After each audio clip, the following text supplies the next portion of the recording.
Welcome to our YouTube channel. उम्मीद है आप सभी लोग बहुत ही अच्छे होंगे। आप लोगों की प्रिपरेशन बहुत अच्छी चल रही होगी।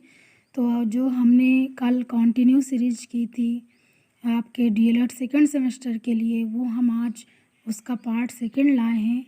उसके आगे का क्वेश्चन कल हमने 29 तक करवाया था, आज 30 से हम लोग करवा रहे हैं।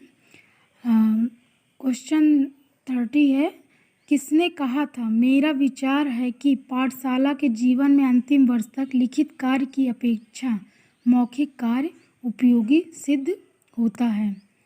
तो किसने कहा था? लैम्बार्ड ने कहा था मेरा विचार है कि पाठशाला के जीवन में अंतिम वर्ष तक लिखित कार्य की अपेक्षा मौखिक कार्य उपयोगी सिद्ध होता है। तो इसको किसने कहा था? लैम्बार्ड ने किया था। आइए एक तीसरा क्वेश्चन देखते हैं। साहित्य में रुचि उत्पन्न की जा सकती है। तो साहित्य में जो रुचि उत्पन्न की जा सकती है, आज दिया हुआ है वाद विवाद प्रतियोगिता, बी अंत्याक्षरी, तीसरा है सा कवि दरबार। तो उपर्युक्त सभी, दा में दिया उपर्युक्त सभी। तो क्या होगा? साहित्य में रुचि जो है वाद विवाद प्रतियोगिता, अंताक्षरी और कवि दरबार, ये तीनों से ही साहित्य में रुचि उत्पन्न की जा सकती है। 32 क्वेश्चन दिया है, लिखित अभिव्यक्ति का उद्देश्य क्या है? तो लिखित अभिव्यक्ति का उद्देश्य है स्वतः लेखन में रुचि, श्रुति लेखन, शब्दकोश में वृद्धि, उपर्युक्त सभी। लिखित अभिव्यक्ति का उद्देश्य जो होता है वो स्वतः लेखन में रुचि होता है, श्रुति लेखन में और शब्दकोश में वृद्धि। ये क्वेश्चन 32 का क्या हो जाएगा? द उपर्युक्त सभी। संकेतवाचक वाक्य चुनिए। संकेतवाचक में क्या होता है? एक पहले से ही मतलब संकेत टाइप दिया जाता है कि संकेतवाचक शब्द। आइए इसमें देखते हैं कौन सा। आ में दिया है ईश्वर शक्तिमान है, बी है बा है ईश्वर का वास प्रत्येक हृदय में है, ईश्वर करे आप जल्दी स्वस्थ हो जाएं, ईश्वर की माया कहीं धूप कहीं छाया। तो इसमें किसी से आपको क्वेश्चन देखिए, इसमें जो ऑप्शन दिए हैं उसमें संकेत आपको किस में मिल रहा है? ईश्वर करे आप जल्दी स्वस्थ हो जाएं। इसमें क्या दे रहा है? संकेत दे रहा है। मयंक सुंदर है वह हंसमुख है, इस वाक्य का सरल वाक्य के रूप में होगा। सरल वाक्य के रूप में क्या होगा? मयंक सुंदर है तथा हंसमुख भी है। मयंक सुंदर है लेकिन हंसमुख है। मयंक सुंदर और हंसमुख। सरल वाक्य में क्या होता है? एक उद्देश्य एक विधेय होता है। तो मयंक सुंदर और हंसमुख है, ये हमारा क्या होगा? ये हमारा मयंक सुंदर है वह हंसमुख है, इस वाक्य का सरल वाक्य है। जिस वाक्य में सही विराम चिन्ह का प्रयोग हुआ हो उस पर चिन्ह लगाइए। तो इसमें चारों ऑप्शन में देखिए किसमें सही विराम चिन्ह लगाए। नहीं यह मुझसे ना होगा, नहीं यह मुझसे ना होगा। यहाँ नहीं यह के बाद कॉमा है तो ये नहीं होगा। नहीं यह मुझसे ना होगा कोई आश्चर्य विस्मय विरोधक वाक्य नहीं है ना, कि नहीं इसके बाद कोई इसमें अब विरोधक चिन्ह नहीं लगेगा। नहीं इसमें भी नहीं होगा। तो एक ही ऑप्शन है, नहीं यह मुझसे ना होगा। तो विराम चिन्ह का उचित विराम चिन्ह किस में लगा है? इसमें लगा हुआ है। एक व्यक्ति से प्रश्न किए जाने पर उत्तर नहीं मिलता है तो दूसरे से प्रश्न किए जाने पर वाक्यांश में कौन सा चिन्ह लगाया जाता है? तो एक व्यक्ति से प्रश्न किए जाने पर उत्तर नहीं मिलता या गलत उत्तर मिलता है तो दूसरे से प्रश्न किए जाने पर वाक्यांश में कौन सा चिन्ह लगाया जाता है? तो पूर्ण विराम का चिन्ह लगाया जाता है। इसमें क्या होगा? ऑप्शन में पूर्ण विराम का चिन्ह होगा। और किस विकल्प में विराम चिन्हों का सही प्रयोग हुआ है? तो इसमें देखिए कौन से विराम चिन्ह का सही। जीवन विश्व की संपत्ति है, प्रसाद ने कहा है। जीवन विश्व की संपत्ति है, प्रसाद। जीवन विश्व की संपत्ति है, जीवन विश्व की संपत्ति है, सब में दिया हुआ है वही। कॉमा का इसमें जो मेन रोल है कॉमा का है। तो जीवन विश्व की संपत्ति है, जीवन विश्व की, ये कॉमा गलत। जीवन विश्व की इसमें दिया है कॉमा दिया है, जीवन में कॉमा दिया विश्व ये नहीं है। तो जीवन विश्व की संपत्ति है, ये हमारा सही होगा। जीवन विश्व की संपत्ति है, इन ब्रैकेट में लगेगा। ठीक, ये रहा हमारा 37 क्वेश्चन। अब इसके आगे का क्वेश्चन देखते हैं। इसके आगे क्वेश्चन 38 है। तो इसमें दिया है निम्नलिखित में सर्वाधिक उपयुक्त सही चिन्ह वाला विकल्प चुनिए।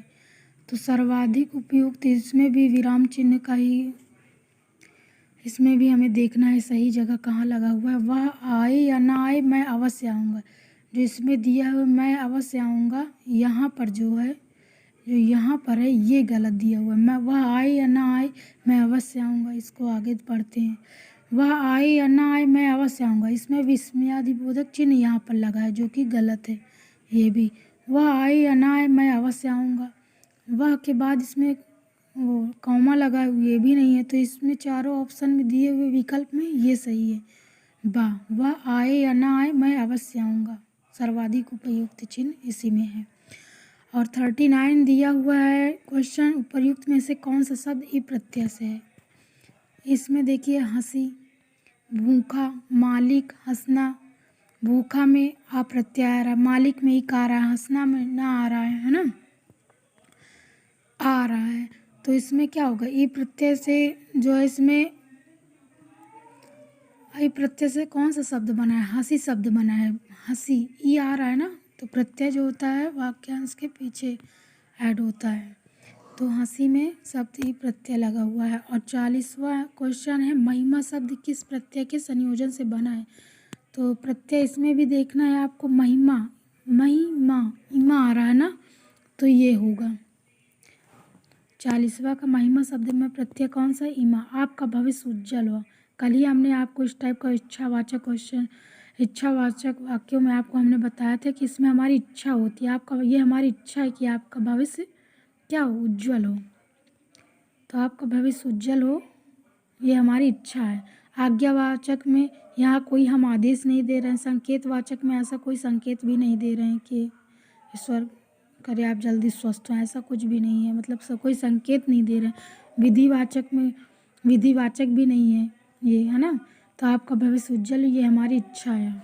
और 42वां कौन सा क्वेश्चन है, जो पढ़ेगा वही उत्तीर्ण होगा। ये क्या है, संदेहवाचक भी नहीं है, आज्ञावाचक नहीं है, विधिवाचक भी नहीं, ये संकेतवाचक है। जो पढ़ेगा वही उत्तीर्ण होगा, ये हमारा संकेतवाचक कि बिना पढ़े कल्याण नहीं होगा। जो पढ़ेगा वही अच्छा करेगा, उसी की नौकरी लगेगी। इसलिए पढ़ना बहुत ज़रूरी है। आप सभी लोग अच्छे से पढ़िए, ये हम आपको संकेत दिए दे रहे हैं पहले से ही। आपका एग्ज़ाम नवंबर तक में होना है, आप अच्छे से पढ़िए, ठीक। 42वां क्वेश्चन, जो पढ़ेगा वही उत्तीर्ण होगा, इसमें का क्या होगा, संकेतवाचक है ये वाक्य। इनमें से मिश्र वाक्य कौन सा, एक मिश्र वाक्य, एक सरल वाक्य, और इसका दूसरा क्या होता है, उपवाक्य होता है। तो यौवन चरित्र निर्माण का समय है, इसमें एक सरल वाक्य, जो लोग स्वस्थ रहते हैं उन्हें वैद्य के पास नहीं जाना पड़ता है।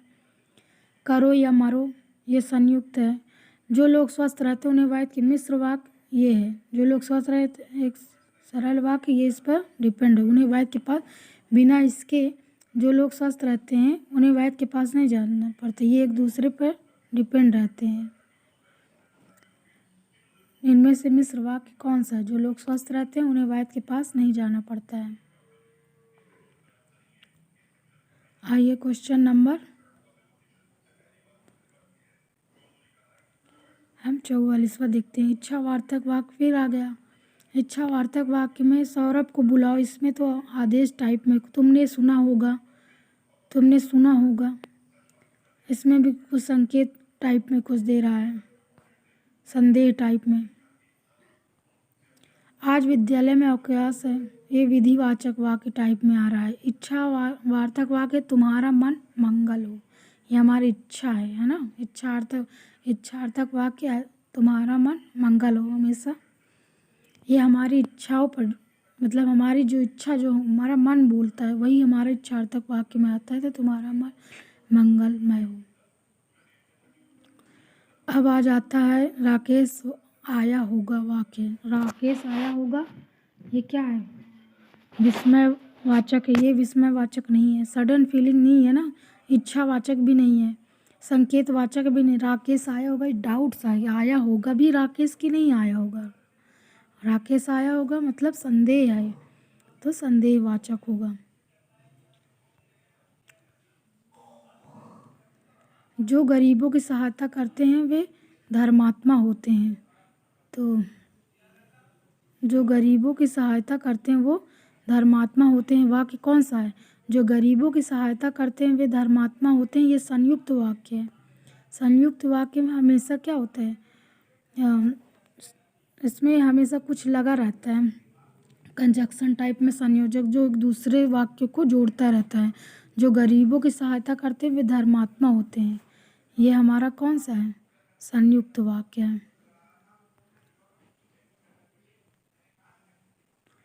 ऑप्शन नंबर बा।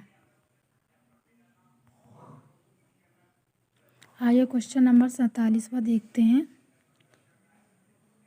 क्वेश्चन नंबर 47वां क्या दिया हुआ है?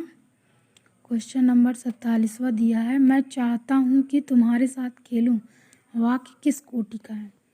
तो मैं चाहता हूँ कि तुम्हारे साथ खेलूँ, ये एक सरल वाक्य भी नहीं है क्योंकि एक उद्देश्य एक विधेय नहीं, संयुक्त वाक्य भी नहीं है, इसमें कोई संयोजक वाक्य नहीं है, मिश्र वाक्य। मैं चाहता हूँ कि तुम्हारे साथ खेलूँ, ये तो इसमें क्या होगा? मिश्र वाक्य होगा।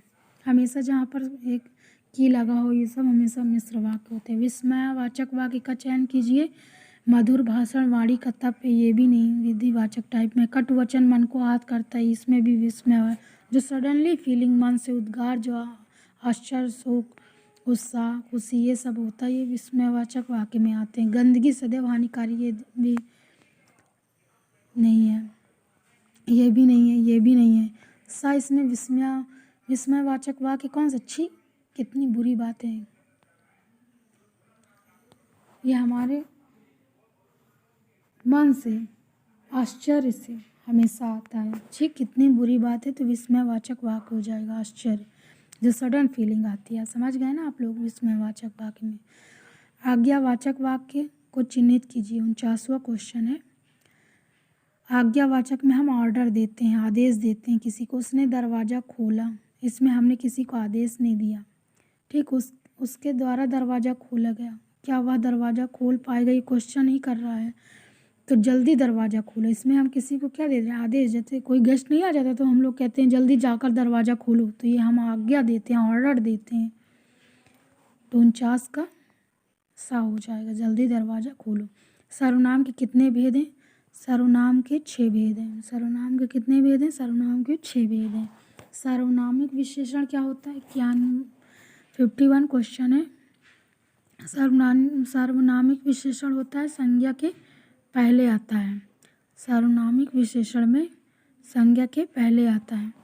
और आलस्य शब्द का विशेषण है। आलस्य शब्द का विशेषण जो होता है वो आलसी होता है। आलस्य शब्द का विशेषण आलसी। प्राविशेषण कहते हैं, प्राविशेषण विशेषण की विशेषता बताने वाला शब्द, विशेष के पहले लगने वाला, विशेष की विशेषता बताने वाला, विधेय की विशेषता बताने वाला शब्द।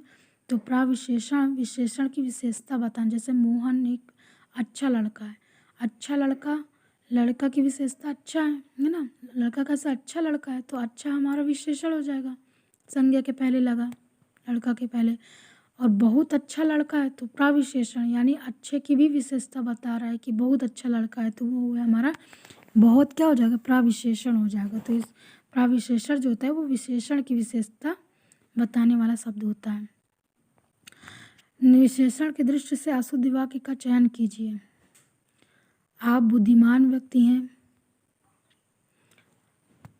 शीला गुणवान नायिका है, गुड़िया तेज चलती है, हीरा चतुर बालक है। तो आप बुद्धिमान व्यक्ति हैं, कैसे व्यक्ति हैं आप? आप बुद्धिमान व्यक्ति हैं ना, तो यहाँ पर जो बुद्धिमान है ये विशेषण है। गुड़िया तेज चलती है, यह भी विशेषण है। गुड़िया कैसे चलती है? तेज चलती है। शील अशुद्ध वाक्य का चयन करो। शीला गुणवान नायिका है और हीरा चतुर बालक है, ये भी विशेषण है। विशेषण की दृष्टि से अशुद्ध वाक्य क्या हो जाएगा? शीला गुणवान नायिका है। अब आते हैं, हमारा लास्ट क्वेश्चन है 55। किस वाक्य में सकारात्मक क्रिया? क्रिया हमारी दो प्रकार की होती है, सकर्मक अकर्मक। तो सकर्मक में क्या होता है? ऑब्जेक्ट है ना, जिसमें जिस वाक्य में ऑब्जेक्ट रहता है, कर्म रहता है, उसे सकर्मक कहते हैं। जिसमें ऑब्जेक्ट नहीं रहता उसे अकर्मक क्रिया कहते हैं। तो संजय पानी लाओ, संजय पानी लाओ में हमारा ये क्या है, अकर्मक क्रिया है। हीरा खाना खा चुका, ये भी हाँ अकर्मक क्रिया है, खाना खाना। बालक लिखता है, ये भी अकर्मक। शिक्षक ने छात्र को पढ़ाया, तो शिक्षक ने किसे पढ़ाया, छात्र को पढ़ाया। यहाँ पर क्या हो जाएगा हमारा, छात्र। ऑब्जेक्ट क्या है हमारा, यहाँ पर ऑब्जेक्ट हमारा छात्र है। किस वाक्य में सकर्मक क्रिया है, तो शिक्षक ने छात्र को पढ़ाया, ये हमारी सकर्मक क्रिया है। तो दोस्तों आपको ऐसे ही वीडियो हमसे प्राप्त करने के लिए आप ऐसे ही जुड़े रहिए। आपको हम आपके सेकेंड सेमेस्टर रिवीजन करवाएंगे, और जिस सेमेस्टर एग्ज़ाम लगे हुए हैं जिनका, उन सबका रिवीजन करवाएंगे। आप इसके लिए अपना जो है लाइक शेयर कमेंट ज़रूर करिएगा। धन्यवाद।